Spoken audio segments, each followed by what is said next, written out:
Assalamualaikum warahmatullahi wabarakatuh. Perkenalkan, nama saya Ahmad Fauzal Munawar, kelas EKI 4C, NIM 0501192115. Baik, di sini saya akan menyampaikan yang poin A, dilema urbanisasi dan migrasi. Selanjutnya, dilema migrasi dan urbanisasi, kecenderungan dan proyeksi peranan kota, distribusi industri, skala perkotaan yang efisien. Masalah yang ditimbulkan kota raksasa. Migrasi adalah perpindahan penduduk dengan tujuan untuk menetapkan suatu tempat ke tempat yang lainnya. Batas politik negara ataupun batas administratif, batas bagian dalam suatu negara. Selanjutnya saya akan menyampaikan yang B, masalah-masalah urban. Kondisi perkotaan yang semakin tidak terkendali akibat adanya urbanisasi yang berlebihan telah menimbulkan berbagai masalah baru seperti meningkatkan kriminalisasi akibat kemiskinan, pengangguran besar-besaran, dan bertambahnya pemukiman kumuh dan lain-lain sebagainya. Mungkin sekian dari saya. Assalamualaikum warahmatullahi wabarakatuh. Assalamualaikum warahmatullahi wabarakatuh. Saya Siti Anissa Simawara, NIM 0501193159. Di sini saya akan menjelaskan tentang sektor informal urban area. Sektor informal urban area ini yaitu perlu untuk menelusuri sejarah perekonomian Indonesia pada saat kolonial atau pada saat ini. Tujuannya yaitu menggunakan teori pembangunan yang dualistiknya menggunakan model migrasi. Hal itu dilakukan dengan menambahkan variabel pendapatan dan variabel ketenagakerjaan. Untuk itu, sektor informal urban area ini sebagai properti porsi yang menggunakannya di sebuah perkotaan. Sekian, terima kasih. Wassalamualaikum warahmatullahi wabarakatuh. Baik, saya Mayadian Eka Karini 0501193167 akan menjelaskan tentang potret perempuan urban.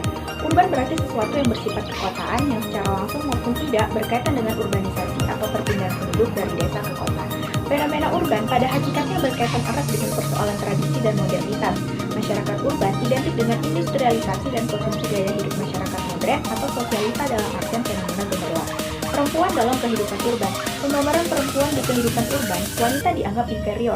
Wanita dianggap hanya sebagai pendamping pria untuk selalu melayani kebutuhan pria. Berangkat dari keadaan di atas, banyak wanita yang menghendaki adanya kesetaraan antara pria dan wanita. Munculnya gerakan emansipasi wanita yang berkembang menjadi gerakan feminisme. Perlahan tapi pasti gerakan ini telah mulai menuai hasilnya. Wanita mulai memiliki kesempatan belajar dan bekerja yang lebih luas. Wanita mulai mendapat tempat dalam dunia kerja. Dengan hadirnya wanita dalam dunia kerja, maka interaksi antara pria dan wanita mengalami pergeseran, di mana kehadiran wanita yang senantiasa memperhatikan penampilan mereka membawa iklim baru ke dunia kerja. Penampilan menjadi suatu hal yang penting dalam pekerjaan, maka pria mau tidak mau harus mulai memperhatikan penampilan mereka. Hal ini banyak terjadi di kota-kota metropolitan di mana pekerjaan biasanya lebih bersifat administratif ketimbang kerja lapangan. Selain itu, dengan adanya kesempatan kerja yang lebih luas pada wanita, maka banyak wanita yang kemudian memposisikan diri mereka sebagai pencari nafkah bagi keluarga. Demikian yang dapat saya sampaikan. Terima kasih. Assalamualaikum warahmatullahi wabarakatuh. Saya Siti Nurhaliza Lubis akan menjelaskan migrasi dan pembangunan. Migrasi merupakan gambaran terdapatnya perbedaan pertumbuhan ekonomi, ketidakmerataan fasilitas pembangunan, kesenjangan penghasilan maupun struktur pekerjaan yang ada. Pembangunan wilayah yang tidak berimbang akan memunculkan kecenderungan untuk bermigrasi.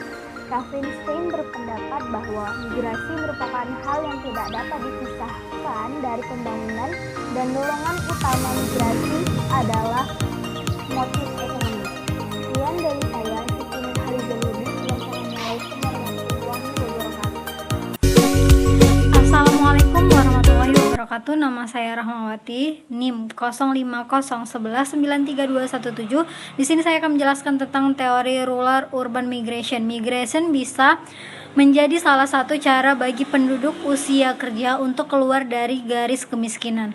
Rumah tangga pada kelompok pendapatan terendah atau rumah tangga miskin di wilayah pedesaan.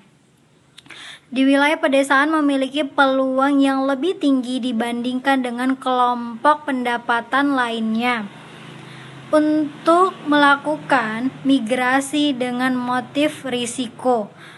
Penggunaan migrasi sebagai sebuah strategi untuk penanggulangan resiko atau risk compensation pada masyarakat miskin di wilayah pedesaan.